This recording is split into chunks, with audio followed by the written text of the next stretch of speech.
And very big welcome to Rehan's biology. मैं हूं रेहान खान, स्वागत है आप सबका।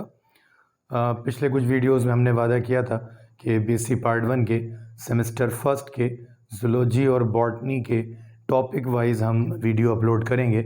पिछले कुछ दिनों से हमारी ये कोशिश भी थी कि हम टॉपिक वाइज वीडियो अपलोड करें, लेकिन कुछ हेल्थ इश्यूज़ की वजह से पिछले 2-3 दिन से कई वीडियो कोशिश करने के बाद भी अपलोड नहीं कर पाए।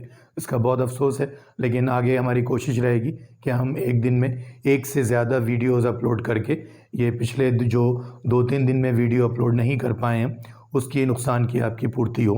कुछ बच्चों ने मैसेज भी किया था कमेंट बॉक्स में कि आपने वादा किया था लेकिन फिर भी आपने वीडियो अपलोड नहीं किए पिछले 2-3 दिनों में, तो कुछ हेल्थ इश्यूज़ थे, उसकी वजह से दिक्कत थी। फ़िलहाल दोबारा से हम आपके सामने हाजिर हैं अपना यूट्यूब चैनल लेकर जिसका नाम है रेहान्स बायोलॉजी। अगर आप बीएससी पार्ट 1 के स्टूडेंट हैं और सेमेस्टर फर्स्ट के और जूलॉजी बॉटनी के बारे में आपको काफ़ी कुछ जानना है, बेहतर जानना है और आसान शब्दों में जानना है, तो आप बिल्कुल सही जगह पर हैं। रेहान्स बायोलॉजी को सब्सक्राइब कीजिए, देखते रहिए हमारे वीडियोस, शेयर कीजिए आपस में। और हम वैसे कोशिश पूरी कर रहे हैं कि हम टॉपिक वाइज सारे टॉपिक्स कवर करें सेमेस्टर फर्स्ट के और उसके बाद सेमेस्टर सेकंड के। एक बच्चे ने कमेंट किया था कि आप बहुत स्लो चल रहे हैं, तो फ़िलहाल जिस तरह से ये सिलेबस सामने आया है, कॉमन मिनिमम सिलेबस यूपी की सारी यूनिवर्सिटीज़ के लिए, तो उसको देखकर ही वो अभी हमें वीडियोस बनाने पड़ रहे हैं, तो उसमें थोड़ा सा समय लग रहा है। लेकिन आप धैर्य रखिए, आप पेशेंस रखिए और देखते रहिए, और जो भी आपके क्वेरीज़ हैं आप दीजिए हमें, लेकिन हम कोशिश करेंगे कि हम धीमे धीमे करके आपकी क्वेरीज़ भी और बाकी सारा जो सिलेबस है उसको कवर करें। तो चलिए आज का वीडियो शुरू करते हैं। पिछले एक वीडियो में हमने प्लाज्मा मेम्ब्रेन के बारे में बात की थी। ये जूलॉजी के थ्योरी पेपर में सेमेस्टर फर्स्ट में आपके शुरुआत के यूनिट में शामिल है, पहले यूनिट में, और उसमें हमने पिछले वीडियोस में इसके केमिकल कॉम्पोजिशन के बारे में बात की थी, जिसमें हमने बताया था कि रासायनिक रूप से सारी प्लाज्मा मेम्ब्रेन प्रोटीन, लिपिड और कार्बोहाइड्रेट की बनी होती हैं। 90% से ज़्यादा जो कॉम्पोजिशन है, 90% से ज़्यादा जो भाग है प्लाज्मा मेम्ब्रेन का, वो प्रोटीन और लिपिड्स के द्वारा बना होता है। कार्बोहाइड्रेट की मात्रा इसमें बहुत कम होती है, 2 से 5% मुश्किल से। तो कुल मिलाकर ये 3 रासायनिक घटक हैं। अलग अलग वैज्ञानिकों ने ये अपने प्रयोगों के द्वारा सिद्ध किया कि प्लाज्मा मेम्ब्रेन इन घटकों की बनी होती है। पिछले वीडियो में हमने डिस्कशन किया था, ओवरटॉन एक वैज्ञानिक थे, उन्होंने करीब 10,000 एक्सपेरिमेंट करे और उसके बाद उन्होंने साबित किया कि प्लाज्मा मेम्ब्रेन में लिपिड पाए जाते हैं, उनकी लेयर होती है। उनकी बिल्कुल सही बात थी। उसके बाद भी देखिए, डेनेली और डेफसन ने 1935 में इन्होंने अपना एक मॉडल दिया जिसको सैंडविच मॉडल कहते हैं। उसमें भी कहा गया कि प्लाज्मा मेम्ब्रेन में लिपिड की 2 लेयर होती हैं, जिनके बाहर और अंदर की तरफ जो है प्रोटीन की लेयर पाई जाती हैं। ये बिल्कुल सैंडविच के जैसा डिज़ाइन होता है, इसलिए उनके मॉडल का नाम भी सैंडविच मॉडल पड़ा। दूसरा एक और इन्हीं के मॉडल का मॉडिफिकेशन करके रॉबर्टसन साहब ने अपना एक मॉडल प्रस्तुत किया 1959 में, जिसको यूनिट मेम्ब्रेन मॉडल कहते हैं। बहुत पॉपुलर मॉडल था ये, और इसमें कहा गया कि जो लिपिड है उसकी बाई लेयर है, और वो बाई लेयर लगभग 3 नैनोमीटर की, माफ़ कीजिएगा, 3 नैनोमीटर की होती हैं, 3 नैनोमीटर की। और जो प्रोटीन की लेयर है बाहर और अंदर की तरफ, वो करीब 2 से 2.5 नैनोमीटर की मोटाई की होती हैं। तो कुल मिलाकर लगभग 7.5 के आसपास मोटाई जो थी उन्होंने बताई थी प्लाज्मा मेम्ब्रेन की। आगे जाकर मालूम हुआ कि ये मोटाई जो है वो सही नहीं है, और उसके अलावा अपने मॉडल में रॉबर्टसन साहब जो थे वो ट्रांसपोर्टेशन अक्रॉस मेम्ब्रेन, यानी कि मेम्ब्रेन से आर पार आने जाने वाले मॉलिक्यूल्स जो हैं उनका ट्रांसपोर्टेशन कैसे होता है, फ्लूइडिटी कैसे मेंटेन रहती है प्लाज्मा मेम्ब्रेन की, इसके बारे में कुछ एक्सप्लेन नहीं कर पाए थे। इसीलिए उनका यूनिट मेम्ब्रेन मॉडल जो था वो बहुत वाइडली एक्सेप्टेड नहीं हुआ। सबसे ज़्यादा जो मान्य, विश्वसनीय, मोस्ट वाइडली एक्सेप्टेड जो मॉडल है प्लाज्मा मेम्ब्रेन की संरचना के बारे में, वो फ्लूइड मोज़ेक मॉडल है। फ्लूइड मोज़ेक मॉडल एक ऐसा मॉडल है जिसको सारी दुनिया में अलग अलग वैज्ञानिकों ने परखा, देखा और ये उसके बाद साबित हुआ कि ये हर तरह की प्लाज्मा मेम्ब्रेन की संरचना को साबित करता है और हर तरह की प्लाज्मा मेम्ब्रेन की संरचना को इस मॉडल के आधार पर सिद्ध किया जा सकता है, एक्सप्लेन किया जा सकता है। तो पहले तो जान लीजिए फ्लूइड मोज़ेक मॉडल जिसको कहा जा रहा है, दो साइंटिस्ट थे जिन्होंने प्रस्तुत किया। S Jonathan singer California university के प्रोफेसर थे और गार्थ निकलसन ये साल्क इंस्टीट्यूट के प्रोफेसर थे। 1972 में उन्होंने अपना मॉडल प्रपोज किया। फ्रीज एंड फ्रैक्चर ये एक टेक्निक होती है इलेक्ट्रॉन माइक्रोस्कोप के थ्रू किसी मेम्ब्रेन को स्टडी करने की, उस टेक्निक का उपयोग किया। एक बार फिर नाम सुनिएगा, याद रखिएगा, फ्रीज एंड फ्रैक्चर। इस टेक्निक के द्वारा इलेक्ट्रॉन माइक्रोस्कोप की सहायता से सिंगर और निकलसन साहब ने जो था प्लाज्मा मेम्ब्रेन का अध्ययन किया और उसके बाद उन्होंने अपना मॉडल प्रपोज किया। 1972 याद रखिएगा। इनके मॉडल में कहा गया, जो बाकी मॉडल में भी कहा गया था, कि प्लाज्मा मेम्ब्रेन में एक लिपिड की बाई लेयर होती है या बाई लिपिड लेयर होती है, यानी कि लिपिड की दो लेयर होती हैं और उसके साथ प्रोटीन्स होते हैं। इसके अलावा कुछ मात्रा में कार्बोहाइड्रेट्स भी होते हैं। जैसे बाकी मॉडल में कहा गया वैसे इसमें कि कार्बोहाइड्रेट की मात्रा बहुत कम होगी, लिपिड और प्रोटीन्स की मात्रा मिलाकर 90% से ज़्यादा होगी। कार्बोहाइड्रेट 2 से 5% होंगे, कभी कभी बिल्कुल भी नहीं होते हैं। आइए देखते हैं, एक बहुत छोटा सा आपके लिए सुंदर सा ये एक मॉडल बनाया गया है प्लाज्मा मेम्ब्रेन का। एक्चुअली आप अगर प्लाज्मा मेम्ब्रेन को देख रहे हैं और उसको एक लॉन्गिट्यूडनल सेक्शन काटें, उसकी एक कड़ी काटें साइड से, तो उसमें इस तरह का आपको कॉम्पोजिशन दिखेगा। देखिए, आप बायोलॉजी पढ़ रहे हैं तो बायोलॉजी में डायग्राम्स की इम्पोर्टेंस बहुत ज़्यादा है और जैसा आपको कहा जा रहा हो, जैसा आपको समझाया जा रहा हो थ्योरी में, अगर उसके अकॉर्डिंग, बिल्कुल उसके अनुरूप अगर आप डायग्राम बनाते हैं तो आपकी थ्योरी का इम्पोर्टेंस बढ़ जाता है, आपके मार्क अच्छे मिलने के, आपके अंक अच्छे आने के चांसेस बहुत बढ़ जाते हैं। तो इस मॉडल में जैसा कहा गया है उस तरह से आप देखिए, बिल्कुल उसी तरह से दिखाया गया है। ये लिपिड के मॉलिक्यूल हैं जिनकी 2 लेयर पाई जाती हैं। सिंगर निकलसन साहब ने भी कहा था और उससे पहले रॉबर्टसन ने भी समझाया था कि जो लिपिड होते हैं किसी भी प्लाज्मा मेम्ब्रेन में, लिपिड कंपोनेंट, ये कुल मिलाकर वैसे तो 4 तरह के होते हैं। उसमें से फॉस्फोलिपिड, ये कुल मिलाकर किसी भी प्लाज्मा मेम्ब्रेन में लिपिड की मात्रा का लगभग 80% होते हैं। इसके अलावा स्फिंगोलिपिड्स,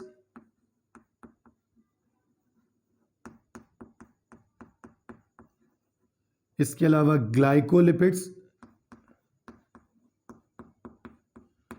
और इसके बाद कुछ स्टीरॉल्स। स्टीरॉल्स में सबसे इंपॉर्टेंट है कोलेस्ट्रॉल।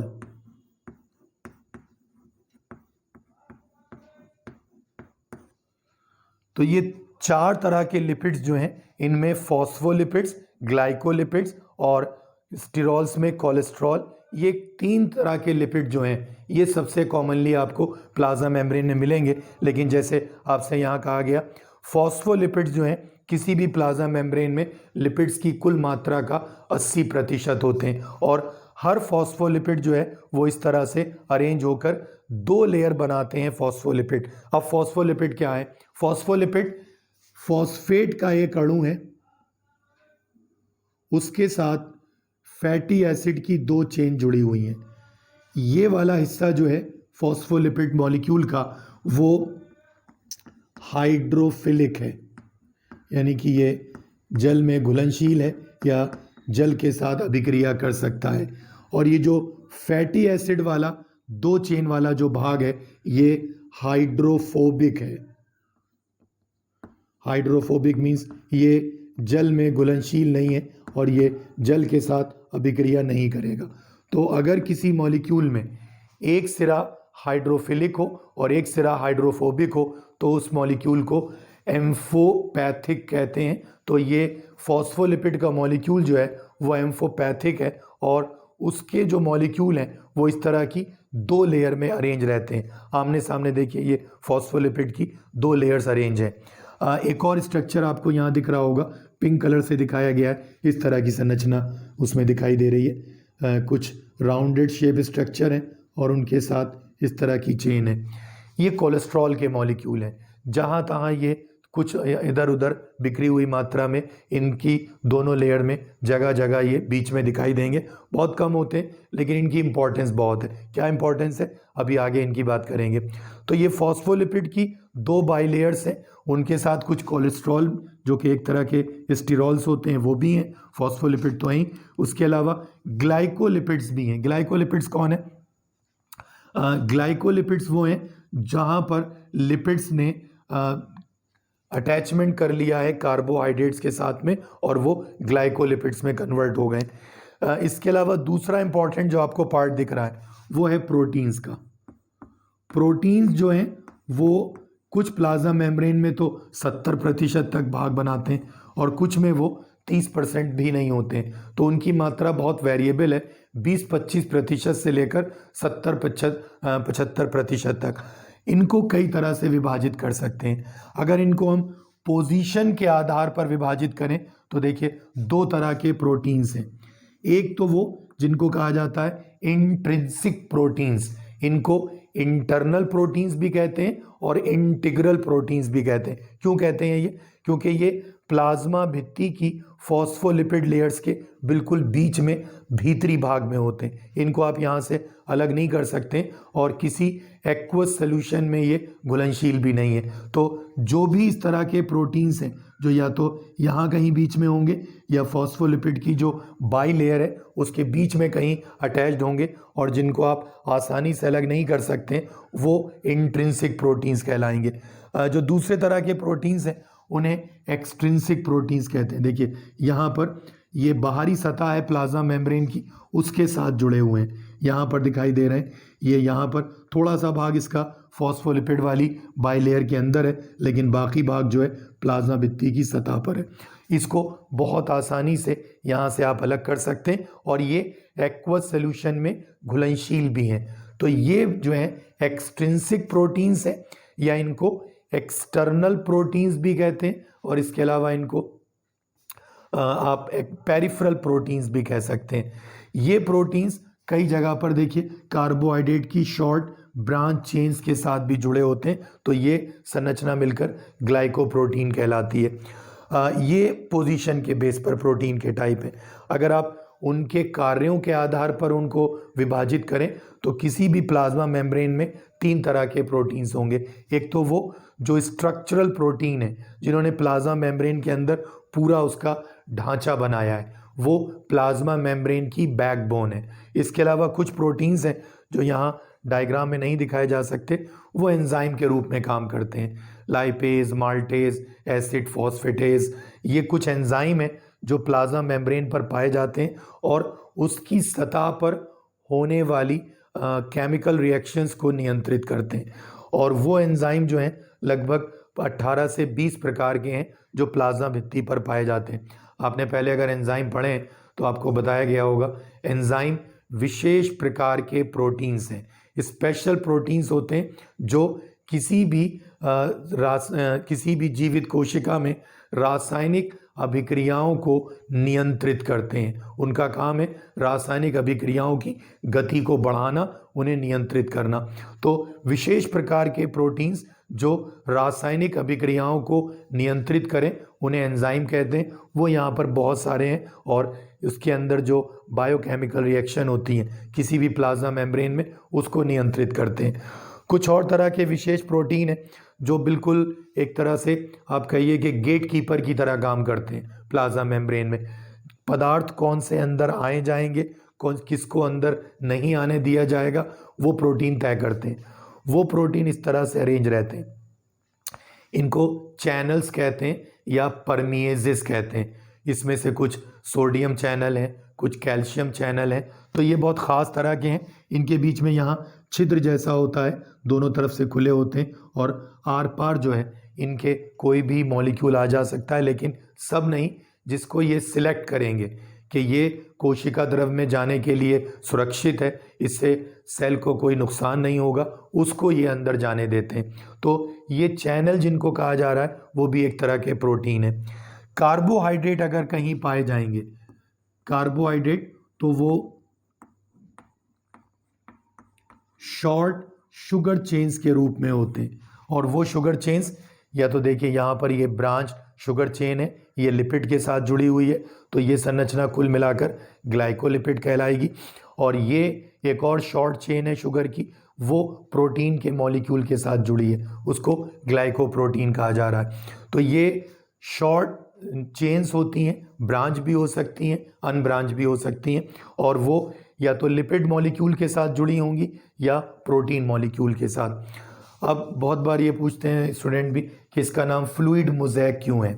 दो शब्द हैं यहाँ पर, फ्लूइड मोज़ेक मॉडल, तो उसमें फ्लूइड और मोज़ेक दो शब्द हैं। फ्लूइड का मतलब होता है तरल, तरलता, और मोज़ेक का मतलब होता है कोई दो भिन्न प्रकृति की चीज़ें वो एकांतरित रूप से रखी हुई हैं अल्टरनेट मैनर में। इसका हम जब भी उदाहरण देते हैं तो बहुत अच्छा उदाहरण हमारे सामने आता है शतरंज का जो बोर्ड होता है, जो चेस का बोर्ड है, उसमें देखिए सफ़ेद और काले रंग के जो खाने हैं वो अल्टरनेट करके हैं, एक सफ़ेद खाना फिर काला, सफ़ेद फिर काला, तो वो एक मोज़ेक पैटर्न है, दो भिन्न चीज़ों को अल्टरनेट करके लगाया गया है। यहाँ भी वही है, फ्लूइड जो रूप है प्लाज्मा मेम्ब्रेन का वो इनके कारण है, फॉस्फोलिपिड मॉलिक्यूल के कारण। तो एक फ्लूइड लेयर है और उसमें जहाँ तहाँ प्रोटीन के मॉलिक्यूल जो हैं वो अरेंज हैं, और वो अल्टरनेट रूप से हैं, phospholipid protein, phospholipid protein, phospholipid protein, phospholipid protein, ये अल्टरनेट मैनर में है। तो ये बात याद रखिएगा, किसी भी प्लाज्मा मेम्ब्रेन की फ्लूइडिटी जो है, तरलता जो है, वो फॉस्फोलिपिड मॉलिक्यूल के कारण है। ये एक बहुत अच्छा ऑब्जेक्टिव क्वेश्चन का पॉइंट है जो अक्सर कॉम्पिटिटिव एग्ज़ाम में एमसीक्यूज़ में पूछा जाता है कि प्लाज्मा मेम्ब्रेन की जो तरलता है, जो उसका तरल रूप है, जो उसका फ्लूइड नेचर है, वो किसके कारण है, तो वो उसके लिपिड मॉलिक्यूल्स के कारण है, जो बाई मॉलिक्यूल लेयर के रूप में या बाई लेयर के रूप में होते हैं। एक और इम्पॉर्टेंट बात यहाँ पर है, प्रोटीन के मॉलिक्यूल जहाँ अपनी पोजीशन में वहीं रहते हैं, लेकिन ये जो फॉस्फोलिपिड के मॉलिक्यूल हैं जिनकी ये दो लेयर हैं, ये अपनी पोजीशन को इस तरह से एक्सचेंज कर सकते हैं, यानी कि कोई लिपिड का मॉलिक्यूल अपनी लेयर को छोड़कर दूसरी में और दूसरी लेयर का इस लेयर में आ सकता है। ये जो एक दूसरे की पोजीशन को ये चेंज करते हैं, इसे कहते हैं, इनाम याद रखिएगा, फिलिप फ्लॉप मूवमेंट।